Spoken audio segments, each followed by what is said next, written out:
दोस्तों वेदांता लिमिटेड की बात करें तो यहाँ पे बहुत बड़ी गुड न्यूज़ निकल के आ रही है। वेदांता की आयरन एंड स्टील की कंपनी ने कमाल कर दिया है। लगातार 11वें दिन, ये देखिए 11वां दिन है जब अपर सर्किट लगाए, स्टॉक करीब देख सकते हो कि यहाँ पे 70% दौड़ चुका है। और इसके पीछे वजह है जिसको समझने की कोशिश करेंगे।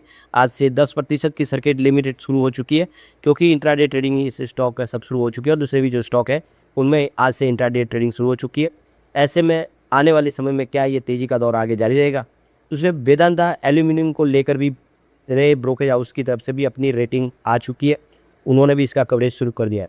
आने वाले समय क्या है संभावना एल्यूमिनियम की, क्योंकि अभी फ़िलहाल दबाव की स्थिति है, तो समझेंगे। और इसके अलावा अब देखिए वेदांता अपना रिजल्ट लेके आ रहा है क्वार्टर 1 का, क्या उम्मीद कर सकते हैं रिजल्ट से वो भी जानेंगे इस वीडियो के माध्यम से।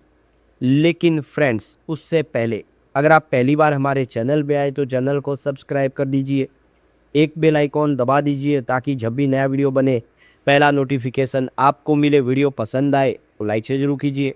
चलो फ्रेंड्स वीडियो स्टार्ट करते हैं। मैं हूँ आपका दोस्त SB दवे और हमारे अपने चैनल ऑनलाइन कमाई में आपका बहुत बहुत स्वागत है। तो सबसे पहले वेदांता लिमिटेड के कारोबार की बात करें तो 280 पर क्लोजिंग थी, जहाँ पे 1.41% की गिरावट देखने को मिली। तो शुरुआती कमजोरी के साथ हुई 283 पर यहाँ से और दबाव की स्थिति में 278 का लो बन गया। तो पिछले 2 ट्रेडिंग सेशन से जो तेजी का दौर जारी था उसके फिर ब्रेक लगा। स्टॉक अभी देखें फिलहाल थोड़ा सा प्रॉफिट बुकिंग की चपेट में दिखाई दे रहा है।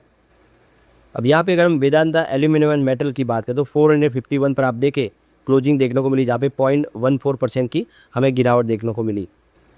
तो ये देख सकते कि 452 पर कल की क्लोजिंग थी और 446 पर कमजोरी के साथ शुरुआत हुई। अच्छी बात यह है कि इंट्राडे में 455 का हाई भी बना, यानी स्टॉक में कुछ पॉजिटिव माहौल बना। लेकिन बिकवाली का जोर ज़्यादा था जिसकी वजह से 435 का एक नया लो बना आज। तो आप देखिए फिलहाल स्टॉक में बिकवाली जारी है। 537 से स्टॉक गिरते हुए लगभग 435 तक आ गया, यानी लगभग अपने ऊपरी प्राइस से लिस्टिंग प्राइस से 100 रुपीज़ डिस्काउंट में आ गया। और ये स्टॉक आने वाले समय अच्छा करेगा, ये ब्रोकेज हाउस का मानना है। तो इसमें एक अच्छी अपॉर्चुनिटी इस समय दिखाई दे रही है। दूसरी तरफ Vedanta iron and steel limited की बात करूँ 35.66 पर क्लोजिंग थी, सीधा 10% का अपर सर्किट लगा है यहाँ पे। तो ये देखिए आज खरीदारी का मौका तो मिला। देखिए 32.42 की कल की क्लोजिंग थी और आज 32.45 का लो भी बना है। तो यहाँ पे एक मौका तो था खरीदारी का, लेकिन उसके बाद सीधा खरीदारी के दम पे अपर सर्किट लगा। तो 19 रुपये का स्टॉक सीधा 35 तक पहुँच गया। ज़बरदस्त दौड़ लगा चुका है स्टॉक। ये अकेला विनर है इस समय वेदांता की इन 4-5 कंपनियों में से। तो वेदांता आयरन एंड स्टील देखिए पूरे बाजार में वॉल्यूम के मामले में नंबर 3 पर आ गया, क्योंकि यहाँ पे जम के खरीदारी हो रही है और कुछ बड़े फंड हाउस है जो एक्टिव हो गए इसमें खरीदारी करे, जिसकी वजह से यहाँ पे अपर सर्किट लग गया। वेदांता पावर की बात 40.45 पर क्लोजिंग थी, जहाँ पे 2.06% की हमें गिरावट देखने को मिली।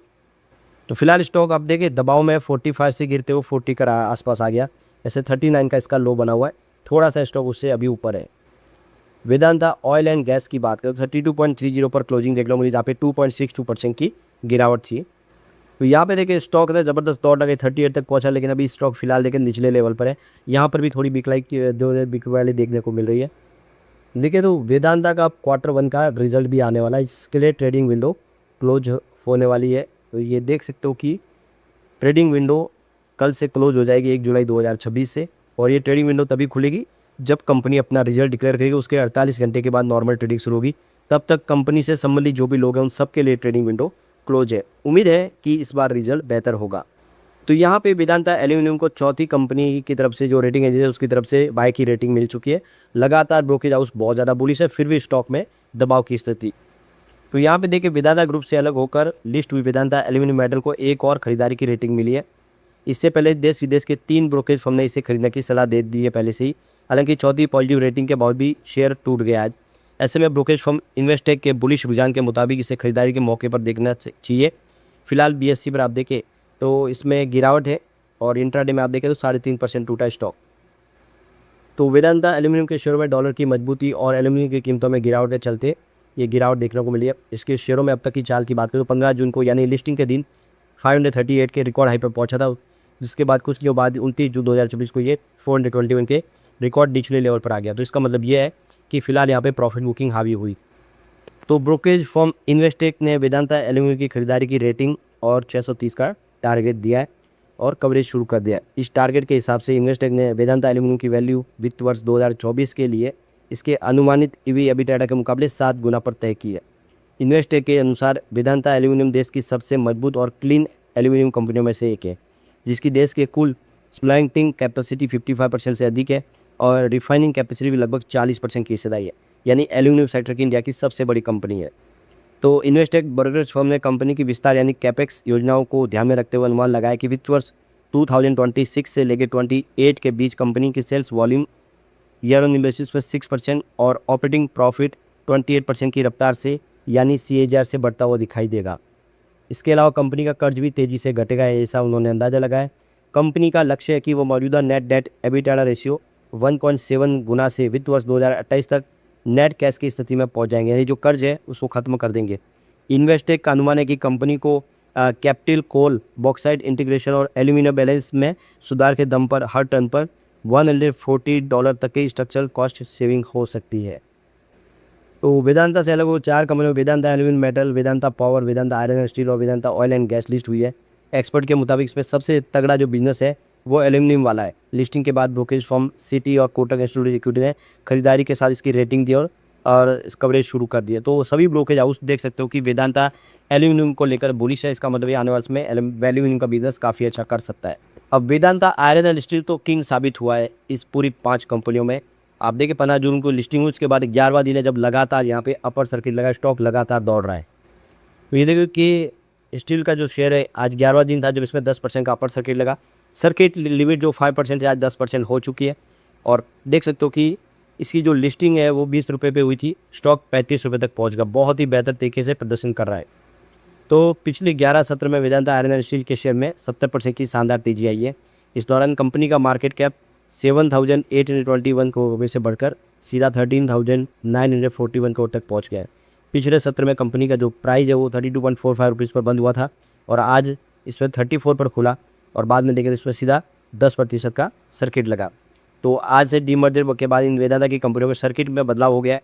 वेदांता आयरन एंड स्टील की अपर सर्किट लिमिट 5% से बढ़कर 10% कर दी गई है। तो कंपनी के शेयरों में तेज उछाल की मजबूत वजह है इंस्टीट्यूशनल इन्वेस्टर की खरीदारी और वेदांता ग्रुप के डीमर्जर को लेकर निवेशकों का पॉजिटिव नजरिया। मार्केट पार्टिसिपेंट्स अलग स्टील बिजनेस से वैल्यू अनलॉक होने की उम्मीद कर रहे हैं। लगातार खरीदारी के कारण कंपनी का स्टॉक मजबूती से आगे बढ़ रहा है और सर्किट में चल रहा है। तो स्टील के इस सेक्टर के ऊपर ज़्यादा भरोसा है कि ये आने वाले समय में बेहतर करेगा। इसकी वैल्यू अभी भी अच्छी है और इसी वजह से यहाँ पे जो बड़े बायर है वो खरीदारी करें। आज भी वॉल्यूम 3 में ये होना साबित करता है कि यहाँ पे बड़े फंड हाउस की जम के खरीदारी हो रही है स्टॉक के अंदर। सबसे बड़ी बात है कि लिस्टिंग के तुरंत बाद अजीम प्रेमजी के निवेश वाली प्रेमजी इन्वेस्टमेंट जो invest PI opportunities AIFV LLP ने वेदांता आयरन स्टील के में 102 करोड़ की भारी भरकम खरीदारी की है। तो ये 102 करोड़ के शेयर खरीदने का मतलब ये है कि अजीम प्रेमजी को भरोसा है विप्रो वालों को। इससे निवेशकों का भरोसा भी बढ़ा है। कंपनी ने एक महत्वाकांक्षी ग्रोथ स्ट्रेटेजी भी बनाई है। इसका मकसद है अपने लंबे समय तक चलने वाले आयरन एंड रिजर्व और ऑपरेशन इंटीग्रेशन का फ़ायदा उठाकर resource based integrated steel platform बनाना। तो इसकी वजह से भी एक पॉजिटिव माहौल बना हुआ है। कंपनी के बिजनेस की बात करें, ये भारत से लेकर अफ्रीका तक काम करती है। कंपनी इसका बिजनेस आयरन और ओर की खोज, माइनिंग, प्रोसेसिंग तक फैला हुआ है। इसके पोर्टफोलियो में steel, wire rod, TMT bar, pig iron, ductile, iron pipe, ferro silicon, cement और मेटालर्जिकल जैसे कोक जैसे शामिल है। बहुत सारे बिजनेस फैले हुए हैं जो ये इशारा करे कि आने वाले समय और भी अच्छा कर सकता है। एक बात का ध्यान रखें कि लगातार अपर सर्किट के बाद यहाँ पे लोअर सर्किट का दौर भी आ सकता है, इसीलिए आपको इसमें थोड़ी सावधानी तो बरतनी ही चाहिए। लेकिन फ्रेंड्स, कोई भी इन्वेस्टमेंट करने से पहले अपने फाइनेंशियल एडवाइजर से एडवाइस ले ले या अपना खुद का रिसर्च करें, क्योंकि मैंने वीडियो आपके एजुकेशनल पर्पज़ के लिए ही बनाया। वीडियो पसंद आए तो लाइक से जरूर कीजिए और चैनल को सब्सक्राइब कर दीजिए। Thank you friends.